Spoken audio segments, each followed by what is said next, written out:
Udah Bang Juma aja Bunda dulu lama kali bukanya. Silakan, kan kita tunggu Gurunda ngomong. Assalamualaikum warahmatullahi wabarakatuh. Semangat malam. Waalaikumsalam warahmatullahi wabarakatuh. Abang. Iya. Oke, cek suara saya ada. Mantap. Ada, Bang. Ada, alhamdulillah. Alhamdulillah. Sehat, Bang? Alhamdulillah sehat. Alhamdulillah. Ya, ada yang bisa dibantu? Banyak. Salam kenal. Banyak kali lah basa-basi Mutedori. Udah jelas-jelas tadi kau tengok Bang Juma tadi on cam. Kau tanya lagi saya Bang. Gak usah banyak basa-basi. Paling benci aku nih orang banyak basa-basi. Udah. Jadi tinggal langsung aja ke intinya. Apa intinya?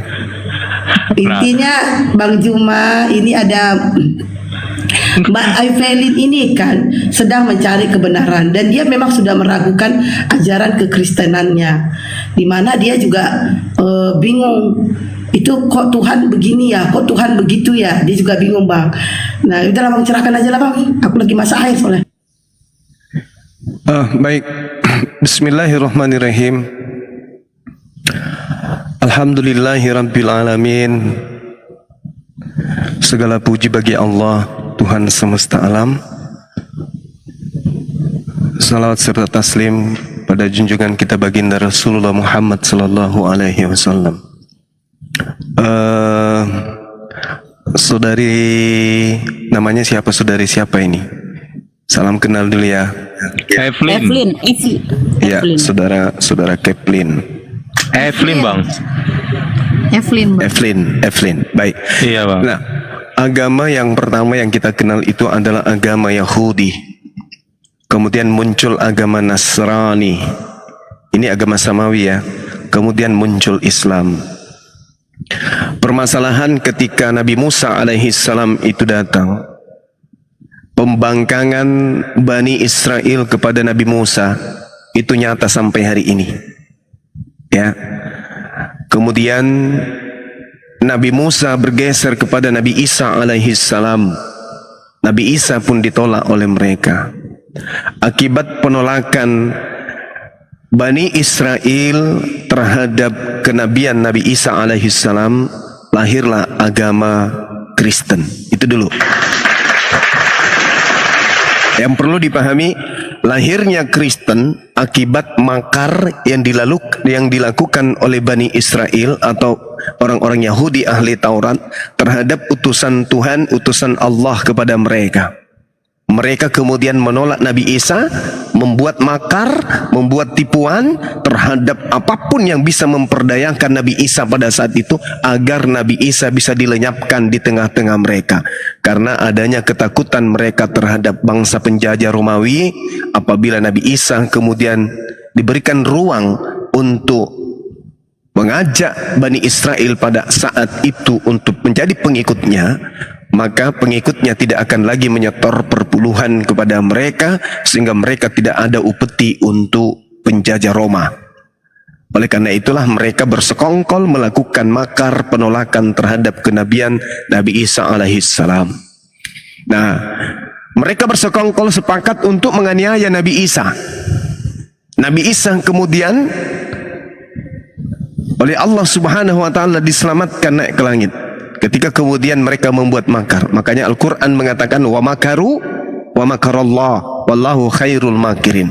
Makar yang mereka lakukan, mereka ingin membunuh Nabi Isa, mereka melakukan apapun supaya Nabi Isa bisa terjebak untuk supaya mereka bisa tangkap dan mereka bunuh. Mereka melakukan makar. Tapi Allah bilang wa makaru wa makarallah wallahu khairul makirin. Allah Subhanahu wa taala yang Maha Suci kemudian membalas makar mereka, membalas tipuan mereka dengan balasan yang jauh lebih hebat. Dikarenakan karena pembangkangan mereka terhadap utusan Tuhan yang datang kepada mereka. Maka kemudian hasil daripada makarnya mereka ini, mereka menceritakan tentang kejadian mujizat yang terjadi pada Nabi Isa sebagai satu mukjizat yang dilakukan oleh sosok Tuhan yang berinkarnasi menjadi manusia. Maka ajaran ini dilemparkan ke Roma, dilemparkan ke Yunani, jadilah konsep agama Kristen dengan konsili-konsili yang diadakan kemudian. Nah, sehingga makar ini, agama ini membuat konsep sendiri. Konsep yang Tuhan berikan kepada Bani Israel melalui Nabi Musa, melalui Nabi Isa, itu dihantam dengan konsep yang mereka buat sendiri. Makanya Kristen dan Yahudi nggak pernah bersatu. Padahal menurut Kristen asal mereka adalah Yahudi. Tetapi semua konsep ibadahnya itu tidak pernah dan tidak ada di dalam kitabnya orang Yahudi. Ibadah minggu, nyembah Yesus, makan babi, tidak bersunat, Natal, peringati kenaikan Yesus, peringati kematian Yesus. Itu tak pernah ada di dalam kitabnya orang Yahudi dan tidak pernah dilakukan pada masa Yesus berada di tengah-tengah mereka. Ini adalah makar yang mereka buat sendiri. Cerita yang mereka karang sendiri. Makanya Mbak, antara ajaran Yesus, kalau Anda belajar Bible, kalau Anda belajar Bible dengan teliti, coba baca. Di dalamnya tidak akan pernah kita temukan adanya kesamaan antara seruan Yesus yang terlontar dari mulutnya dengan apa yang dipraktikkan oleh gereja hari ini. Gak ada kesamaan. Nah, apa yang terjadi kemudian? Jadi lagi-lagi Al-Quran sebagai patokan, karena Al-Quran ini adalah standar akhir. Maksudnya patokan akhir. Islamlah yang mengurai agama-agama sebelumnya. Islam yang mengurai sembahan-sembahan sebelumnya. Islam yang mengurai kitab-kitab mereka sebelumnya. Maka Al-Quran mengatakan apa? Dalam surah Al-Anbiya ayat 98, Bismillahirrahmanirrahim, innakum wa ma ta'buduna min dunillah hasabu jahannam antum laha waridun. Sungguh kata Allah, kamu wahai orang-orang kafir, dan apa yang kamu sembah selain daripada Allah adalah bahan bakar jahanam. Kamu pasti masuk ke dalamnya. Pertanyaannya, kalau Kristen ini pengikut Nabi Isa alaihissalam dan mereka menyembah Nabi Isa alaihissalam, Nabi Isa pernah kemudian mengajarkan hal tersebut, maka menurut Al-Quran surah Al-Anbiya, Nabi Isa juga akan masuk ke dalam neraka. Karena Nabi Isa, kalau dia disembah, maksudnya Nabi Isa lah yang mereka sembah, maka Nabi Isa juga akan masuk ke dalam neraka. Karena Al-Quran mengatakan, innakum wa ma ta'buduna min dunillah hasabu jahannam. Mereka orang kafir dan oknum yang mereka sembah sama-sama masuk ke neraka. Berarti yang disembah oleh umat Kristen ini bukan Nabi Isa, tetapi adalah Yesus. Tunggu dulu Bang Suma, Yesus yang mana? Nah ini dia. Apakah Yesus anak ibu Maria? Bukan juga.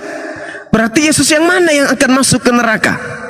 Makhluk yang datang kepada mereka mengaku Yesus setelah Yesus terangkat ke langit, itulah yang akan masuk ke neraka bersama dengan mereka. Berarti yang mereka sembah, yang mengatasnamakan Yesus ini siapa? Iblis. Apa buktinya? Kita buktikan melalui Bible. Yesus mengatakan sebelum dia terangkat ke langit, di dalam Lukas 21 nomor 8, waspadalah sebab akan datang penyesat kepadamu dengan memakai namaku dan mengatakan akulah dia. Saya ulang. Adik-adik di sini mungkin ada yang bisa menunjukkan, silakan aja buka kamera. Tunjukkan Lukas 21 nomor 8, apa yang dikatakan di sana? Waspadalah kepada penyesat yang akan datang dengan menggunakan nama Yesus dan mengaku akulah dia. Pertanyaannya, setelah Yesus terangkat ke langit, ada tidak orang mengaku-ngaku bertemu dengan Yesus? Mbak siapa namanya? Mbak Novel? Evelyn, Bang. Ya? Muslim. Evelyn Bang, Evelyn. Ya maaf. Evelyn. Saudari saya Evelyn, ada enggak setelah Yesus terangkat di dalam Bible 20 tahun setelahnya ada orang mengaku bertemu dengan sosok Yesus yang berkata, akulah Yesus manusia dari Nazaret yang kau aniaya? Ada enggak? Ada. Ada. Coba buka di dalam Kisah Para Rasul 22 nomor 5, nomor 6, nomor 7, nomor 8, nomor 9. Rangkaian ceritanya itu terurai di sana. Ketika ada manusia yang menuju ke Damsyik, kemudian dia rebah ke tanah, lalu mendengarkan suara dari langit. Siapakah engkau Tuhan? Ini yang aneh. Misalnya mbak ini tiba-tiba mendengarkan suara. Apakah pertanyaannya adalah siapakah engkau Tuhan? Misalnya saya datang nih di rumahnya Mbak, ketuk pintu ya kan, tok tok tok tok. Apakah Mbak ini bertanya, siapakah engkau Tuhan? Pastinya kita akan berkata, siapa di luar, begitu ya? Betul. Siapa Pak atau siapa Bu? Tapi ini, siapakah engkau Tuhan? Loh, kok bisa kayak gitu? Ketika kemudian Paulus ini menuju ke Damsyik 20 tahun setelah Yesus terangkat ke langit, dia bertemu dengan sosok makhluk yang mengaku Yesus. Akulah Yesus, manusia dari Nazaret yang kau aniaya. Pertanyaannya, terpenuhi tidak apa yang Yesus katakan di dalam Lukas 21 nomor 8, bahwa waspadalah kepada penyesat yang datang dengan memakai namaku dan mengatakan akulah dia. Tergenapi tidak? Tergenapi. Maka jelas ini Al-Quran mengatakan terinci lebih jauh dari itu. Artinya bahwa ketika Yesus mengatakan waspadalah kepada penyesat yang datang setelahku, memakai namaku dan mengaku akulah dia, janganlah kau percaya, kata Yesus. Nah, 20 tahun kemudian ada makhluk datang kepada Paulus. Aku Yesus yang kau aniaya. Apakah murid-murid Yesus ketika datang Paulus mengatakan saya bertemu dengan Yesus loh? Kalau murid Yesus mengingat pesan Yesus, kalau ada orang mengaku pernah bertemu dengan aku dan membawa-bawa namaku dan mengatakan akulah dia, jangan kau percaya. Apakah murid Yesus percaya kepada Paulus? Ketika Paulus mengaku saya bertemu dengan gurumu loh, saya bertemu dengan Yesus loh, apakah murid-murid Yesus akan percaya kepada Paulus? Tidak kan? Tidak, karena Yesus sudah berpesan, apabila ada orang berkata bertemu dengan aku, jangan kau percaya. Di mana itu tertulis? Di dalam Matius 7 nomor 23, 24, 25, 26. Coba dibuka kitabnya.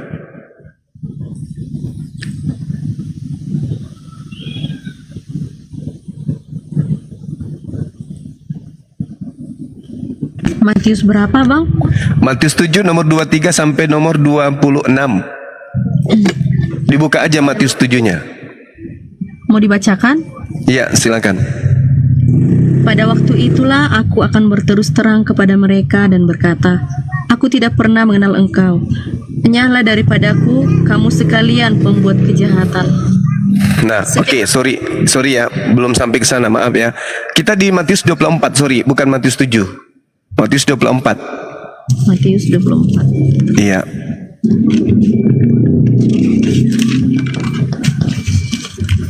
Matius 24 ayat 23 sampai 26.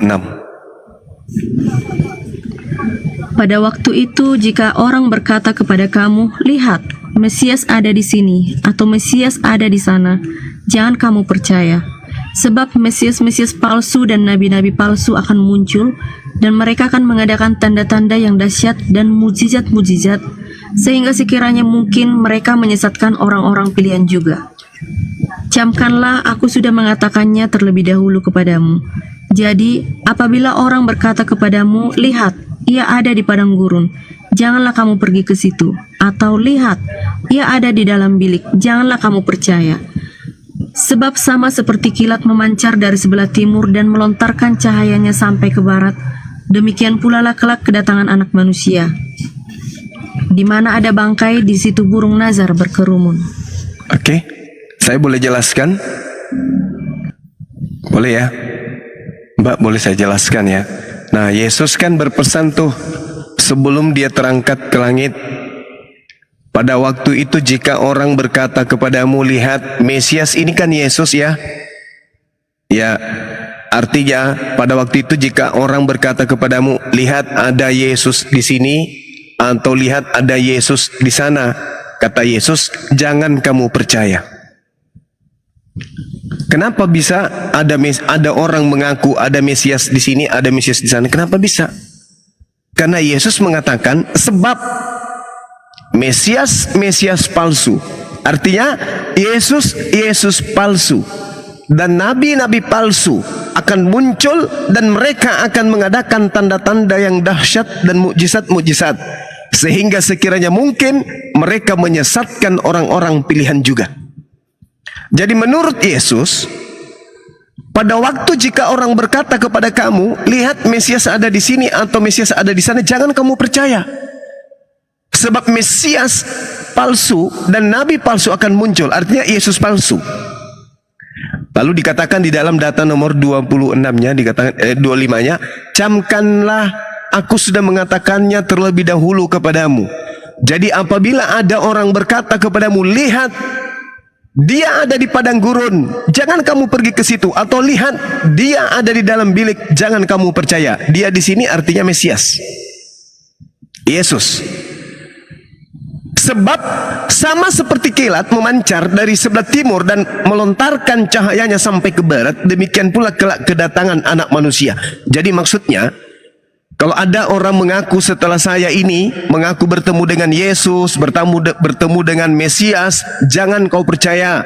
Sebab kedatanganku nanti yang kedua ditandai dengan cahaya yang bersinar, memancar dari timur sampai ke barat.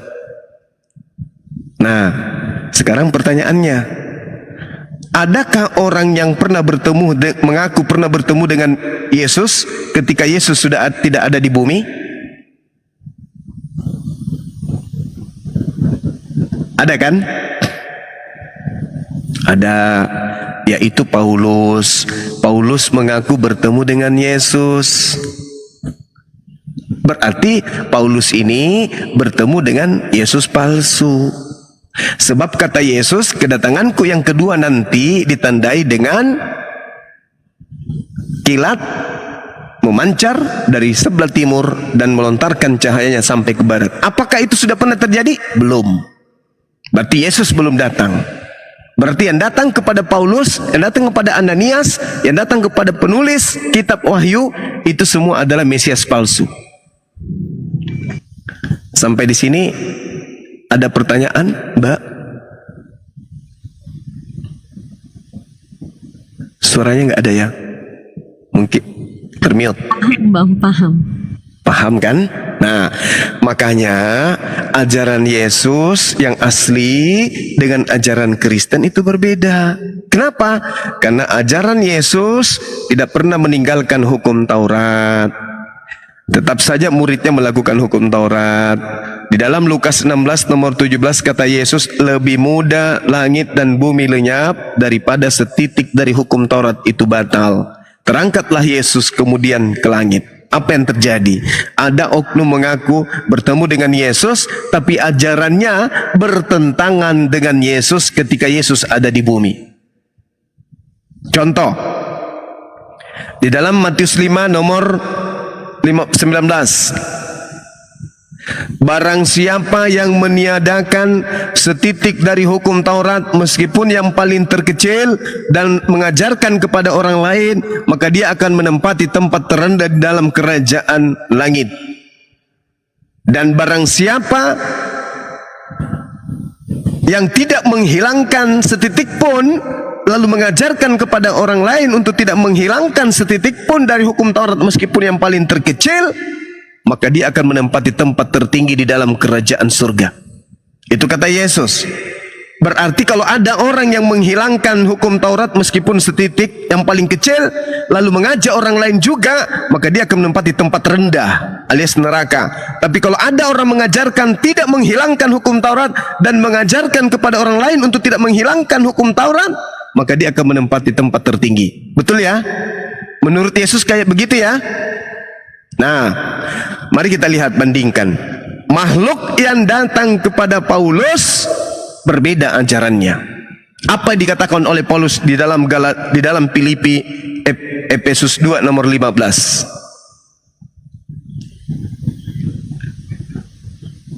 Dengan matinya Yesus di atas tiang salib, dia telah membatalkan hukum Taurat beserta segala perintah yang ada di dalamnya.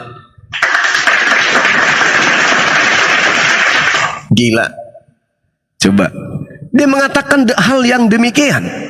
Padahal Yesus mengatakan, barang siapa yang meniadakan meskipun yang paling terkecil sebelum dunia ini lenyap, maka dia akan menempati tempat terendah. Tapi Paulus mengatakan, dengan matinya Yesus di atas tiang salib, dia telah membatalkan segala hukum Taurat dan segala perintah yang ada di dalamnya. Kira-kira yang Kristen ikuti yang mana? Yesus atau Paulus? Menurut Mbak? Jadi kebanyakan ajaran si Paulus. Berarti Yesus yang dijual oleh Paulus ini adalah Mesias palsu yang datang kepadanya. Mesias palsunya datang mengaku sebagai Yesus, dan Paulusnya sendiri adalah nabi palsu itu sendiri. Karena hanya Yesus yang kemudian mengaku pernah bertemu dengan Yesus di padang gurun. Hanya Paulus yang pernah mengaku Yesus di padang gurun. Hanya Paulus yang pernah mengaku bertemu Yesus di dalam bilik. Hanya Paulus, yang lainnya tidak. Jadi apabila ada orang berkata kepadamu, lihat, Yesus ada di padang gurun, jangan kau pergi ke situ. Siapa yang pernah mengaku bertemu Yesus di padang gurun? Paulus. Ketika dia menuju ke Damsyik. Mana dalilnya? Kisah Para Rasul 22 nomor 8, nomor 9. Di mana lagi? Kisah Para Rasul 9 nomor 5, nomor 6, nomor 7, nomor 8, nomor 9. Paulus menuju ke Damsyik. Dari Yerusalem ke Damsyik itu padang gurun.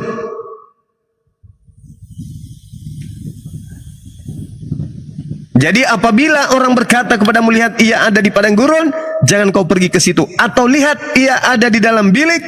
Bilik dalam bahasa Yunani itu adalah taimeon. Taimeon, artinya taimeon itu bilik rahasia atau kamar rahasia, alias penjara. Paulus ketika di dalam penjara menulis beberapa kitab dan mengatakan bahwa isi kitab yang dia terima itu bukan dari orang, tetapi dari pernyataan Yesus kepadanya. Yesus yang mana? Karena Yesus yang asli tidak pernah bertemu Paulus. Berarti Yesus yang mengajarkan Bible, surat-suratnya Paulus, adalah Yesus yang mengaku Yesus kepada Paulus itu sendiri. Makanya bertentangan antara Yesus yang asli dengan ajaran Mesias atau Yesus yang palsu. Makanya orang Yahudi murid Yesus tidak percaya kepada Paulus. Makanya orang Yahudi sampai hari ini tidak menjadi Kristen. Kristen adanya di mana? Di Roma. Kenapa demikian? Karena Roma pada saat itu memang penyembah dewa-dewa. Itu jelas itu. Makanya di dalam Matius 7 nomor 15 sampai nomor 23, Yesus berpesan kepada muridnya apa? Waspadalah kepada nabi-nabi palsu. Dari ajarannya kau bisa mengenal mereka. Apa ajarannya yang disebut Yesus di situ? Pertama, memanggil aku Tuhan. Kedua, bernubuat pakai namaku. Ketiga, bermujizat pakai namaku. Keempat, mengusir setan pakai namaku. Kata Yesus di Matius 7 nomor 23, pada saat itulah saya akan berterus terang kepada mereka, enyahlah daripadaku, kalian semua, aku tak mengenal kalian, kalian semua adalah pembuat kejahatan. Jadi kalau saudari ini selama hidupnya sampai dia meninggalkan dunia ini memanggil Yesus Tuhan, ya, maka kelak akan diusir oleh Yesus. Mana buktinya? Ya itu tadi dalil. Makanya di dalam Al-Quran itu diterangkan bahwa apa yang mereka sembah selain daripada Allah akan menjadi musuh nanti. Kenapa menjadi musuh? Karena Nabi yang diutus kepada mereka yang asli ini tidak pernah mengajarkan sedikit pun untuk menyembah dirinya. Tidak pernah dia memerintahkan kemudian kepada orang-orang yang ada di sekelilingnya untuk sembahlah aku. Wa idza husyiran nasu kanu lahum a'da wa kanu bi ibadatihim kafirin. Apabila manusia dikumpulkan pada hari kiamat, sesembahan mereka menjadi musuh mereka. Sesembahan di sini maksudnya yang disembah mereka Kristen ini kan Yesus. Sesembahan mereka akan menjadi musuh mereka, dan sesembahan yang mereka sembah mengingkari pemujaan-pemujaan yang mereka lakukan kepadanya. Menurut Al-Quran, ternyata di Bible terbukti Yesus mengusir orang yang menuhankan dia. Yesus kemudian mengingkari pemujaan-pemujaan yang Kristen lakukan terhadap dirinya. Ini 1400 tahun silam Al-Quran sudah bahasakan. Subhanallah. Jadi kalau sudah terjadi hal demikian, saudari saya, maukah saudari diusir oleh Yesus? Itu pertanyaan saya dulu. Gak mau? Gak mau kan? Gak mau. Nah, di dalam pengajaran Yesus, Matius 17 nomor 3, hidup kekal itu adalah mereka mengenal Engkau satu-satunya Tuhan yang benar, dan mengenal Yesus Kristus yang Engkau utus. Di dalam iman Islam, la ilaha illallah Isa Rasulullah. Makanya ketika hari penghakiman nanti, Nabi Isa dipanggil oleh Allah, dihakimi di tengah-tengah manusia. Ketika manusia dikumpulkan di padang mahsyar, Allah kemudian berkata kepada Nabi Isa, wa isqalallahu Isa Maryam, ya Isa, anta qultan linnas. Sorry, saya agak lupa ayatnya gara-gara Dinda Yonatan muncul ini. Di dalam Al-Quran surah Al-Maidah kalau nggak salah ya teman-teman. Ada yang ingat? Ada yang ingat dalilnya? Wa isqalallah ya Isa bin Maryam, itu ya. A anta qulta linnas takhizuni wa ummi ilahaini min dunillah. Qala subhanaka ma yakunu li an aqula ma laysa li bihaqqa. In kuntu qultu ma faqad alimta.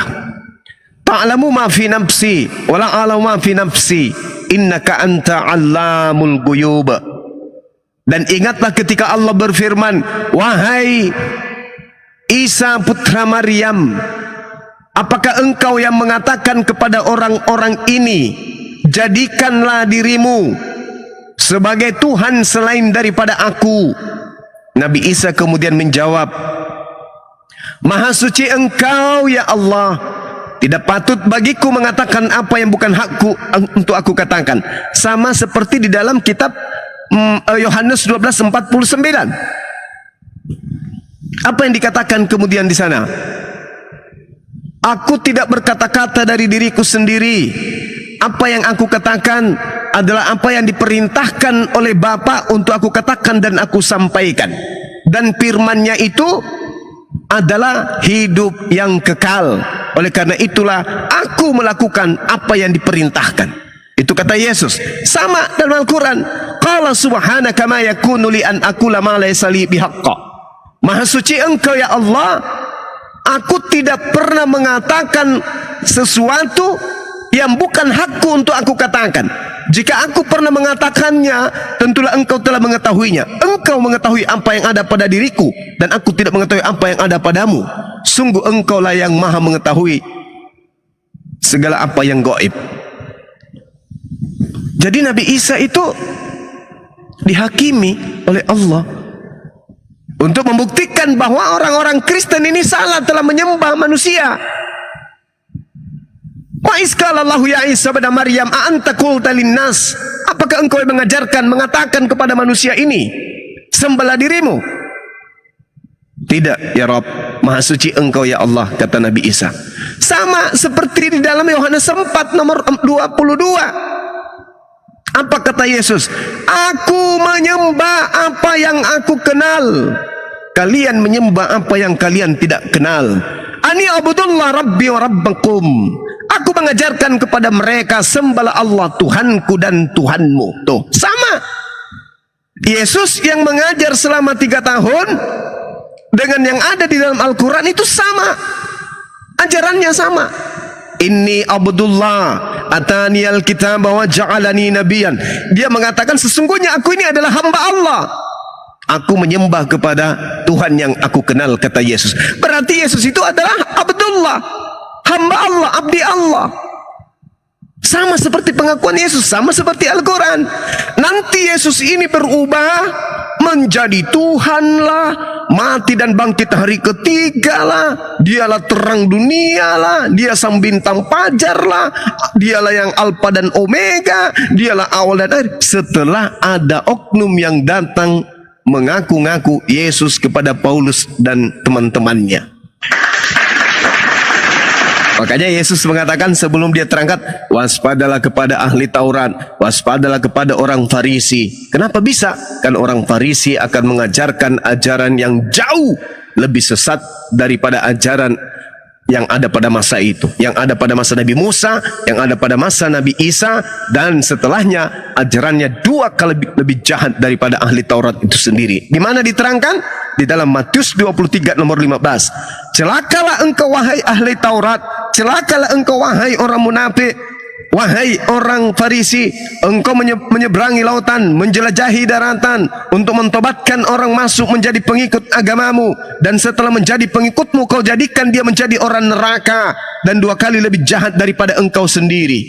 Artinya Mbak, kata Yesus, ada orang ahli kitab, ada orang Farisi yang akan meninggalkan Yerusalem, menyeberangi lautan, menjelajahi daratan, mendirikan sebuah sekte, dan pengikutnya dijadikan 2 kali lebih jahat daripada dirinya sendiri, dan pengikutnya adalah orang-orang neraka. Pertanyaannya, ahli Taurat, orang Farisi mana yang mendirikan agama di luar agama Yahudi?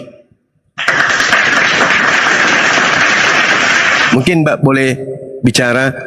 Ahli Taurat mana, orang Farisi mana yang keluar meninggalkan Yerusalem, mendirikan agama baru di luar agama Yahudi?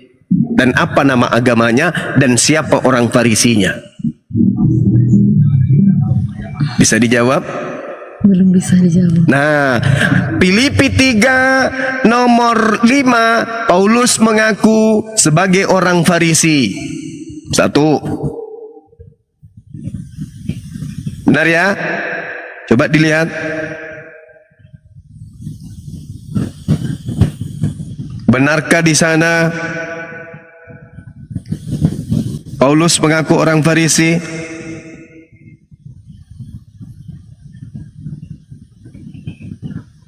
Filipi 3 ayat 5. Iya. Filipi 3 ayat 5, disunat pada hari ke-8 dari bangsa Israel, dari suku Benyamin, orang Ibrani asli, tentang pendirian terhadap hukum Taurat. Aku orang Farisi. Nah, benar ya? Betul ya? Farisi. Iya, betul kan? Nah, di dalam Matius 23 nomor 15, celakalah engkau wahai orang Farisi. Betul ya? Celakalah engkau wahai ahli Taurat.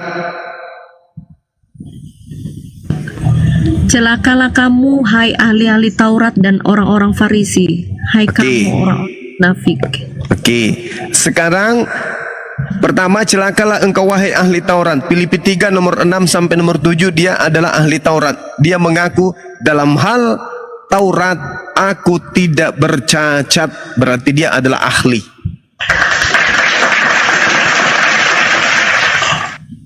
Ahli Taurat, kemudian dia mengaku orang Farisi. Dalam Filipi 23 nomor 6 juga dia mengaku orang Farisi. Filipi 3 nomor 5 juga dia mengaku orang Farisi. Di mana bisa kita ketahui bahwa Paulus itu munafik? 1 Korintus 9 nomor 20 sampai nomor 21. Boleh dibuka, Mbak?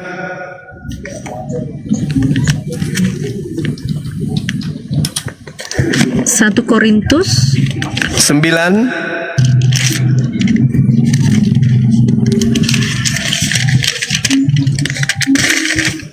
1 Korintus 9 ayat ya 20 sampai 21. 20 sampai 21. Siap. Demikianlah bagi orang Yahudi aku menjadi seperti orang Yahudi, supaya aku memenangkan orang-orang Yahudi. Bagi orang-orang yang hidup di bawah hukum Taurat, aku menjadi seperti orang yang hidup di bawah hukum Taurat. Sekalipun aku sendiri tidak hidup di bawah hukum Taurat, supaya aku dapat memenangkan mereka yang hidup di bawah hukum Taurat. Bagi orang-orang yang tidak hidup di bawah hukum Taurat, aku menjadi seperti orang yang tidak hidup di bawah hukum Taurat. Sekalipun aku tidak hidup di luar hukum Allah, karena aku hidup di bawah hukum Kristus, supaya aku dapat memenangkan mereka yang tidak hidup di bawah hukum Taurat. Bagi orang-orang yang lemah, aku menjadi seperti orang yang lemah, supaya aku dapat menyelamatkan mereka yang lebih lemah. Bagi semua orang aku telah menjadi segala-galanya, supaya aku sedapat mungkin memenangkan beberapa orang dari antara mereka. Segala sesuatu ini aku lakukan karena Injil, supaya aku mendapat bagian dalamnya. Sampai 24 ya Bang. Ya, silakan.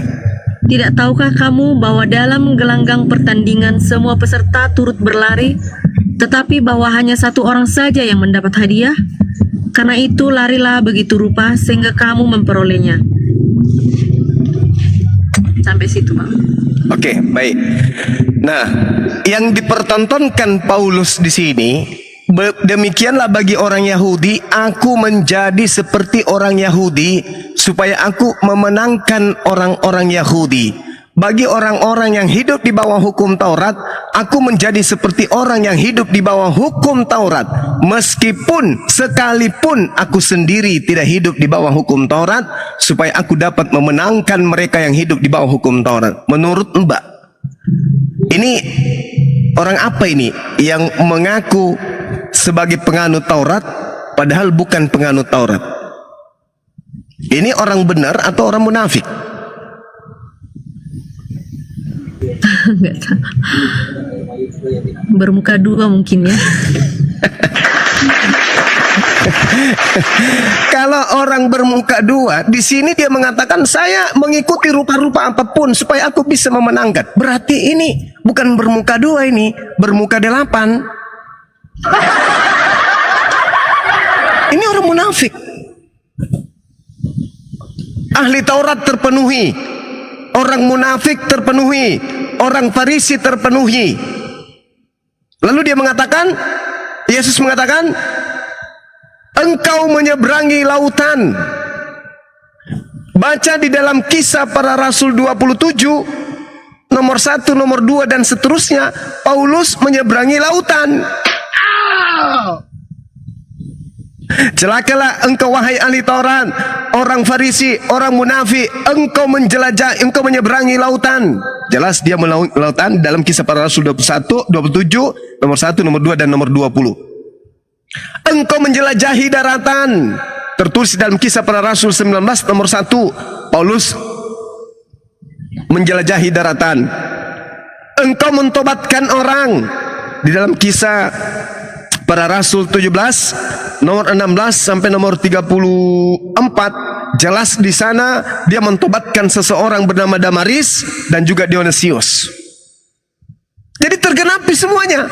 Engkau menyeberangi lautan, menjelajahi daratan, menyeberangi lautan, mentobatkan orang, orang Farisi, ahli Taurat, seorang Farisi, ahli Taurat, orang munafik, semuanya tergenapi. Satu lagi yang terakhir. Kata Yesus, semua ini akan tergenapi oleh angkatan ini. Maksudnya apa? Apa yang saya nubuatkan di dalam Matius 23 nomor 15 ini akan digenapi pelakunya orang yang sesaman dengan saya, seangkatan dengan saya. Kalau belum yakin sekali, silakan buka Kejadian 49 nomor 27.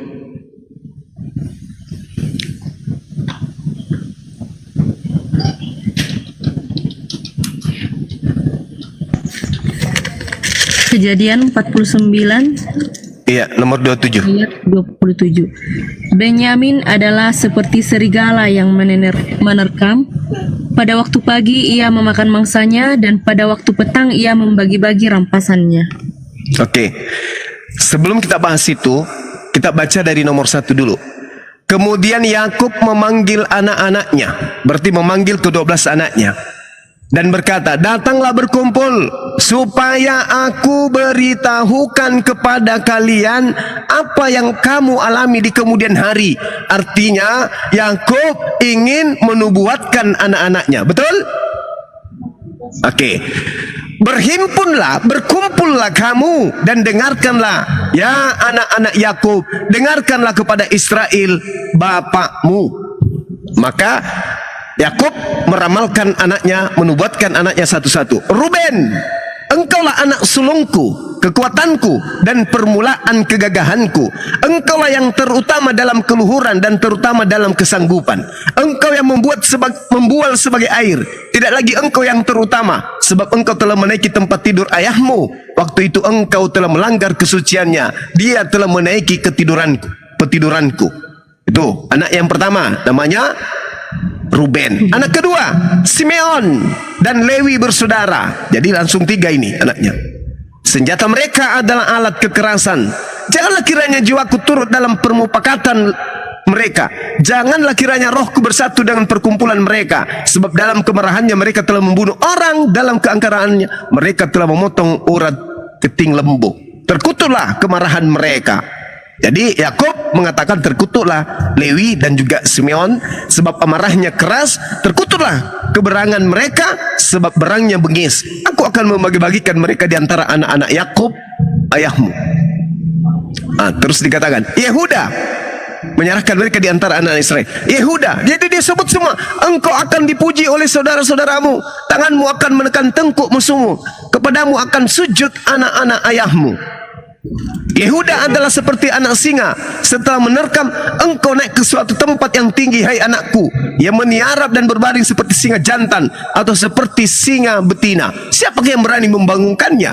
Tongkat kerajaan bla bla bla bla bla sampai kepada Sebelon, sampai kepada Gad, sampai kepada Naftali dan Asher, Yusuf dan juga sampai kepada Benyamin. Apa kata Yakub setelah sampai kepada Benyamin? Benyamin adalah seperti serigala yang menerkam. Pada waktu pagi ia memakan mangsanya dan pada waktu petang ia akan membagikan rampasannya. Lihat, Filipi 3 nomor 5, Paulus mengaku keturunan Benyamin, berarti dia akan berlaku seperti serigala. Dan Yesus mengatakan waspadalah kepada serigala yang nyamar seperti domba. Betul? Benar sekali. Betul. Jadi Paulus dikatakan di sini, Benyamin dikatakan engkau menerkam pada waktu pagi, kau makan mangsamu, dan pada waktu petang ia membagi-bagikan rampasannya. Lihat, Paulus mengambil materi-materi dari hukum Taurat miliknya orang Yahudi, lalu rampasannya itu dilemparkan, dibagi-bagikan kepada Romawi dan Yunani. Betul? Benar ya? Betul ya?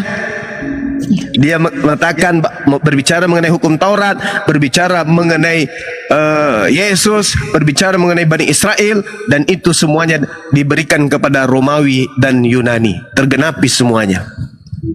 Jadi ini Bible yang kita pelajari menghantarkan kita kepada pengetahuan bahwa Kristen ini adalah pengikut keturunan Benyamin, dan kemudian Yesus sendiri yang datang di tengah-tengah Bani Israel tidak pernah mengajarkan ajaran Kristen. Itu saja kesimpulannya. Silakan kalau ada ingin menambahkan, kalau ada pertanyaan. Sebentar ya Bang, saya periksa dulu anak-anak bentar. Iya, silakan. Masya Allah, mantap. Masya Allah. Masya Allah. Tadi bang saking ngobrolnya sama dia ini oten-oten banyak banget kepanasan bang, sampai rantai perak datang ke sini, terus si pengujat siapa lagi tuh ada 4 orang datang ke sini, terus si sang debater datang ke sini minta naik, aku nggak naikin. Aku bilang kalau si bom yang minta naik aku naikin, lapor sana sama Bobo. Tuh. Tapi kalau saya sudah ada, dinaikkan aja siapapun dibawa yang mau naik. Hilang perpuluhan. Hilang perpuluhan. Oke, yuk yang agama Kristen agama Kristen yang mau diskusi silakan naik minta permintaan ya. Masya Allah, semoga dia mau bersahadat malam ini ya, Masya Allah. Coba ya agama Kristen ya. Typing di bawah agamanya Kristen. Ya. Ini room diskusi lintas agama di mana kita lebih mengutamakan saudara Kristen karena saudara kita yang Muslim sudah ada beberapa di atas. Coba yang Kristen